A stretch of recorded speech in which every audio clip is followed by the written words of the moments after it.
आज मेरठ की क्रांति भूमि, वीरों की धरती, किसानों की धरती, चौधरी चरण सिंह जी की कर्मभूमि पे आयोजित चौधरी चरण सिंह गौरव समारोह में आदरणीय प्रधानमंत्री जी विराजमान हैं। हमारे पड़ोसी राज्य के मुख्यमंत्री नायब सैनी जी, हमारे उत्तर प्रदेश में विकास को गति देने वाले मुख्यमंत्री आदरणीय योगी आदित्यनाथ जी, सभी वरिष्ठ भारतीय जनता पार्टी के और एनडीए के दल के नेतागण, मंत्रीगण, जनप्रतिनिधि, कार्यकर्ता और सामने बैठे इस जनसमूह को मेरी राम राम। आपने देखा होगा कल एक भव्य समारोह में राष्ट्रपति भवन में महामहिम राष्ट्रपति जी से मैंने भारत रत्न का वो चिन्ह स्वीकार किया और मैं सोच रहा था वह चिन्ह मेरे हाथों में गया, वो प्रतीक, वह सम्मान, लेकिन वह असली गाड़ी कमाई देश के किसानों की है, कमेरों की है, उस नौजवान की है जो अपना सब कुछ दांव पर लगाकर भारत की सेनाओं में सेवा करता है, उस सामाजिक कार्यकर्ता की है जो देश में सबसे गरीब और वंचित वर्ग के उत्थान के लिए मेहनत करता है, हर एक उस नौजवान की है जो एक सपना देखता है अपने समाज को, समाज के और परिवार के लिए बेहतर रास्ते खोलने के, उसके लिए संघर्ष करता है। आपको और हमें आज देश जिस पड़ाव पे है सोचना होगा, और खास तौर से मेरठ वासियों को कोई तो कारण होगा कि देश के प्रधानमंत्री जी ने भारत रत्न के उस कार्यक्रम के बाद पहला पड़ाव था, तो उस पहला पड़ाव उन्होंने मेरठ की धरती को चुना कि मेरठ के लोगों के पास में जाऊं और देश के लिए अपना संदेश दूं। मैं आपको जानकारी भी देना चाहता हूं, कल जब वो समारोह समाप्त हुआ तो अल्प समय व्यक्तिगत मेरी भेंट प्रधानमंत्री जी से हुई और उस कम समय में भी किसानों के प्रति उनकी चिंताएं उन्होंने जाहिर की। उन्होंने मुझे बताया कि किस तरीके से चौधरी चरण सिंह जी को वो मानते हैं, और मैं समझता हूं कि इसलिए भी हमें खुश होना चाहिए कि ये मेरठ चौधरी साहब की कर्मभूमि है। हम और आप इस बात को जानते हैं कि अगर प्रधानमंत्री नरेंद्र मोदी जी नहीं होते तो भारत रत्न का सम्मान धरती पुत्र चौधरी साहब को मिलने वाला नहीं था।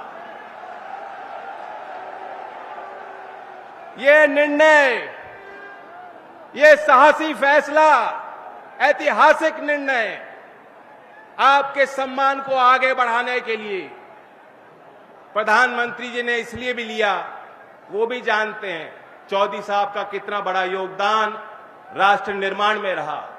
वो ये भी जानते हैं कि चौधरी चरण सिंह जी गुजरात को अपने आध्यात्मिक और राजनीतिक जीवन शैली की पीठ मानते थे। जो भी समाज सुधार का काम चौधरी चरण सिंह जी चाहते थे करना, वह उन्होंने दयानंद सरस्वती जी से सीखा और उससे उनसे प्रेरणा ली। हीरो वर्शिप एक मॉडर्न टर्म है। यहां भी मैं बैठा बैठा देख रहा था, प्रधानमंत्री जी का नाम सारे लोग बार बार, एक गूंज उठ रही थी, उनका नाम बार बार नौजवान ले रहे थे कि नहीं ले रहे थे? फिर सुनाओ, ले रहे थे कि नहीं ले रहे थे? ये भी एक गहरे विश्वास का प्रतीक है, इसे हीरो वर्शिप भी कह सकते। इस हीरो वर्शिप से चौधरी चरण सिंह जी भी अछूते नहीं थे। एक ऐसे नेता थे जिनको चौधरी चरण सिंह जी अगर आदर्श मानते थे, वो थे सरदार वल्लभ भाई पटेल। और इसलिए इस नाते को प्रधानमंत्री जी अच्छी तरह भली भांति समझते हैं और उनकी मंशा है। उन्होंने अपनी इच्छा शक्ति को जाहिर किया कि चौधरी चरण सिंह जी की वास्तव में जो विचारधारा, जो वास्तव में उनकी विरासत जिसको आप सब लोग संभाल रहे हो, उसे और आगे बढ़ाना है। चौधरी चरण सिंह जी 2-3 विषयों को लेकर बेहद गंभीर होते थे। बहुत कम समय में मैं उल्लेख करना चाहूंगा। नंबर 1 क्या था? करप्शन, भ्रष्टाचार।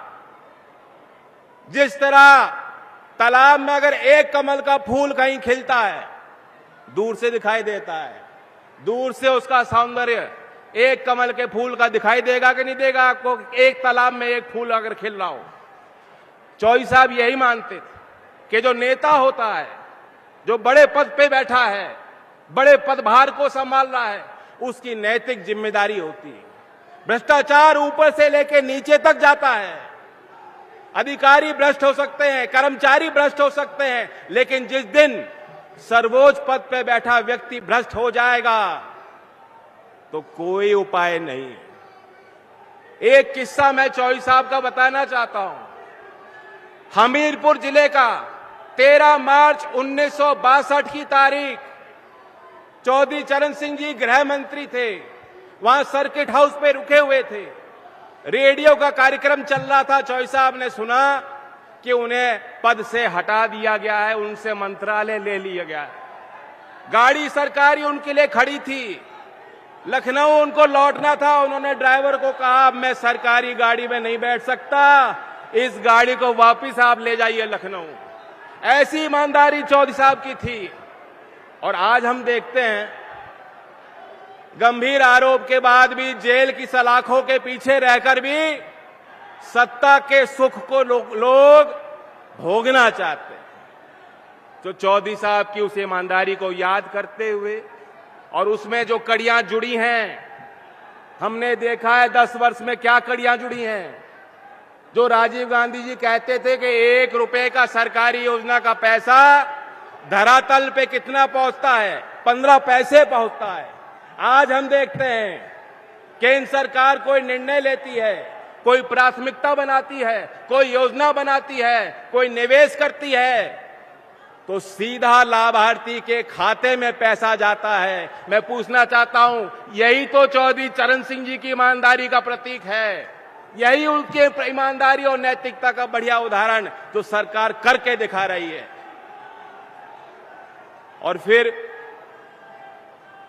चौधरी साहब जातीय भेद के खिलाफ थे, लिंग भेद के खिलाफ थे, और वे चाहते थे किसान, क्योंकि उस समय के देश में गांव और किसान देश की जड़ों में था।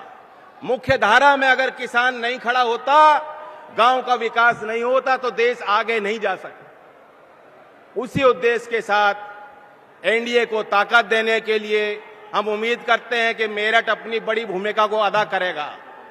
2014 में भी प्रधानमंत्री जी ने चुनावी अभियान की शुरुआत मेरठ की इस धरती से की थी, और आज हम सब लोग मिलकर बहुत उम्मीद के साथ आए। मेरठ अकेला जिला ही नहीं, कई क्षेत्रों को प्रभावित करता है। लोकदल वाले लोग जानते हैं कि चौधरी चरण सिंह जी आपसे चंदा लेते थे मेरठ के लोगों से, और ओडिशा तक चुनाव लड़ते थे। तो जहां मेरठ तय करेगा, तो जो नारा दिया है उत्तर प्रदेश की 80 सीट और देश के अगले चुनाव में 400 पार का नारा पूरा हो जाएगा।